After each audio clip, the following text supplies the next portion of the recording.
என்னால் இது சொல்லாமே இருக்க முடியல. என்னென்னு பார்த்தீங்கன்னா, ரொம்ப வெயில். நமக்கு தெரியும் அந்த சித்திரை மாதம் வெயில் எப்படி இருந்ததுன்னு. செடிங்கள்லாம் காஞ்சு போயிருந்தது. எங்களோட செடியும் பார்த்திங்கன்னா, இந்த கத்திரிக்காய் செடி ரொம்ப குட்டியாக இருந்ததுங்க.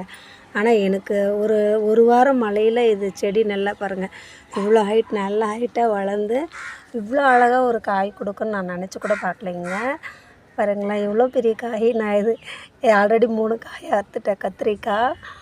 சூப்பராக இருக்குங்க. செடி நல்லா வளர்ந்துடுச்சு. மழைக்கு நம்ம என்ன தான் தண்ணி ஊற்றினாலும் அந்த மழைக்கு செடி வளருது பாருங்கள், பார்க்கவே கண்குள்ளா காய்ச்சி. காலையில் நல்லா பசுமையாக அதுங்க வளர்த்து பார்த்தா அவ்வளோ ஆசையாக இருக்குது. இங்கே பாருங்கள், ஒவ்வொரு செடியிலும் கத்திரிக்காய் நல்லா வளர்ந்துருக்கு.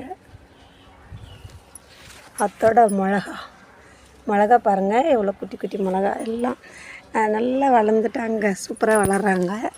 ஏன்னா நல்லா மழை பெஞ்சதில்ல, நல்லா வளர்ந்துருக்காங்க இவங்க. இதுலேருந்து நான் ஒரு கத்திரிக்காய் தான் பறித்தேன். இப்போ 2வது கத்திரிக்காய் பிஞ்சு விட்டுருக்கு.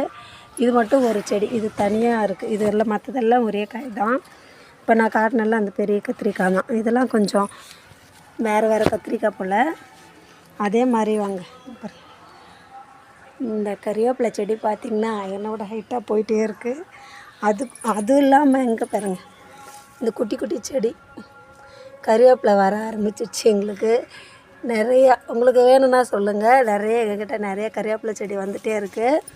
குட்டி குட்டியாக அங்கங்கே பக்கம் பாருங்கள். இங்கே பாருங்கள், இங்கே 2 கறிவேப்பிலை செடி முளைச்சிருக்கு. இங்கே ஒரு மிளகா செடி வெயிலுக்கு நல்லா காஞ்சி போயிடுச்சு. அதாவது என்ன புதினா. இப்போ இந்த ஒரு வாரம் மழைக்கு பார்த்திங்கன்னா நல்லா துளிர் விட ஆரம்பிச்சிருச்சு. சூப்பராக துளுத்து வந்திருக்குங்க பாருங்கள். அது ஒரு மாதிரி ஆயிடுச்சு. நான் என்ன நினச்சேன், நல்லா எல்லாத்தையும் பிடிங்கி போட்டு மறுபடி வைக்கலாம்னு நினச்சேன். ஆனால் நல்லா துளிர் வந்திருக்குங்க. சூப்பராக இருக்குது. மல்லிகைப்பூ பாருங்கள், பாருங்கள், புதுசாக கீரை வந்திருக்கு. இது குட்டியாக இருந்தது, இது பக்கத்தில் புதினா பக்கத்தில். இது கூட நல்லா துளுந்துருக்கு. பச்சை பண்ணாங்கண்ணி பாருங்கள், எவ்வளோ தளன்னு நல்லா கீரை செம்மையாக இருக்குது. மழை டைமில், இந்த டைமில் எதுக்காக வீடியோ போடுறேன்னா, மழை டைமில் வைங்க எந்த செடினாலும் சீக்கிரம் பார்த்திக்குங்க. ஒரு வாரம் மழை தான் பாருங்கள், நல்லா பெருசாக நல்லா வளர்ந்துடுச்சுங்க. செம்மையாக இருக்குது பார்க்குறதுக்கு.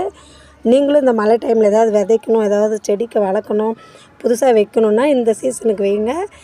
மழை டைமில் நம்ம எது வச்சாலும் நல்லா பார்த்திக்குங்க. ஏன்னா நம்ம என்ன தண்ணி ஊற்றினாலும் மழையை பெய்கிற அந்த இதில் தான் சூப்பராக செடிங்க நல்லா வளருது, பச்சை பசேன்னு. அதாவது இதை யூஸ் பண்ணிக்கோங்க ஃப்ரெண்ட்ஸ். இன்றைக்கி செடியிலேருந்து பறித்தது இந்த 3 கத்திரிக்காய் தாங்க. அடுத்த கத்திரிக்காய் பறிக்கும்போது வீடியோ போடுறேங்க.